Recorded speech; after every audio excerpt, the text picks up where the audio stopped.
hadir tim ahli cagar budaya dan Pak Fahmi Prihantoro. Bisa mendekat teman-teman, bisa mendapatkan penjelasan dari tim ahli cagar budaya. Sekali lagi teman-teman yang masih berada di agak jauh dari ini, karena suaranya terlalu kecil ya teman-teman ya. Silakan agak merapat di sebelah sini ya. Silakan teman-teman bisa merapat di sebelah sini. Kita sudah kehadiran tim ahli cagar budaya yang akan menjelaskan tentang rumah kalang dan arsitekturnya oleh Pak Fahmi Prihantoro. Monggo silakan Pak Fahmi, kami persilakan. Ya, terima kasih Mas Erwin. Ya, teman-teman semua, kita sampai di salah satu. Tunggu pakai ini aja Pak. Gitu. Iya. Ya. Saya pegangkan aja Pak. Ya, oke.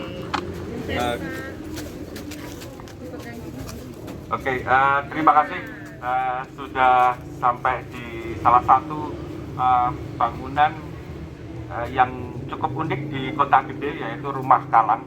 Mungkin tadi sudah di dalam Natan ya.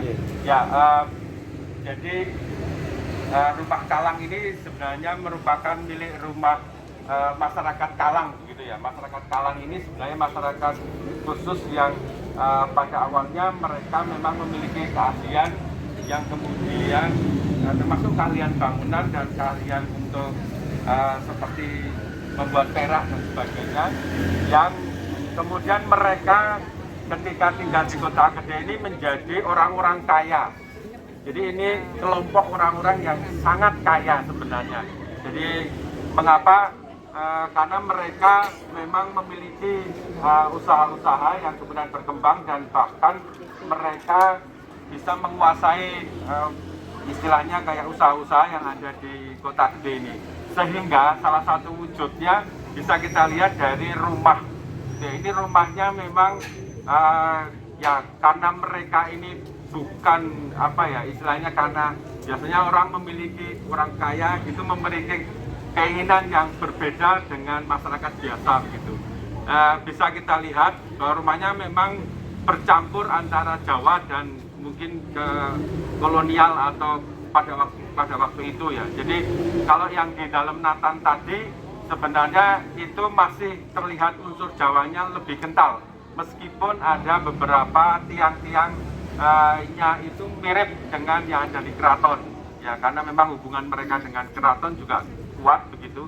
Tetapi yang kita lihat di sini sebenarnya lebih menunjukkan bagaimana arsitektur yang lebih ke masa kolonial begitu. Jadi mereka memiliki rumah yang ya kemudian berlantai dua, kemudian memiliki bentuk yang mewah begitu ya.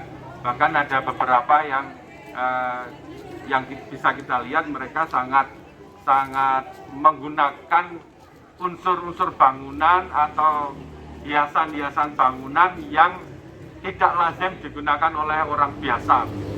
Jadi ya mungkin kita bisa menganalogikan seperti ya orang kaya dengan kemampuan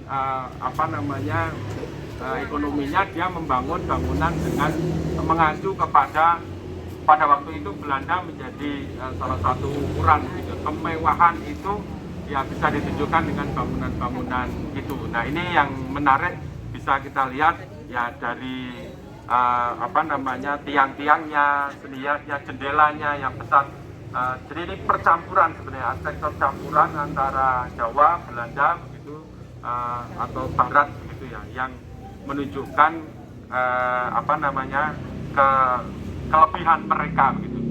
Cuma di sebelah barat nanti sebenarnya ada rumah juga yang sebenarnya modelnya mirip begini, tetapi dia masih menggunakan sentong tengah, sentong kiwa itu sebagai acuan. Itu yang menarik sebenarnya. Artinya Jawanya tidak hilang. Rumah Jawa itu salah satu yang menjadi cirinya adalah inti rumah Jawa itu ada di sentong itu tadi, yang bagian dalam. Mungkin ini tidak bisa masuk ya, tetapi kalau suatu saat nanti masuk ke rumah Jawa itu bagian tengah di dalam itu adalah bagian privat sebenarnya, tidak boleh semua orang bisa masuk ke situ gitu. Nah yang saya lihat di rumah Kalang yang ada di baik dalam Natan tadi maupun yang nanti di sebelah baratnya ini sudah masih memiliki sentong itu tadi. Yang kalau di sini memang sudah banyak berubah karena memang ini dimanfaatkan untuk restoran begitu ya. Jadi ada banyak perubahan. Tetapi secara umum kita bisa lihat kemegahan, kemewahan dari rumah yang ada di Kota Gede yang basicnya sebenarnya adalah tradisional Jawa. Tetapi ini tidak bisa disebut sebagai tradisional Jawa karena memang percampuran itu tadi.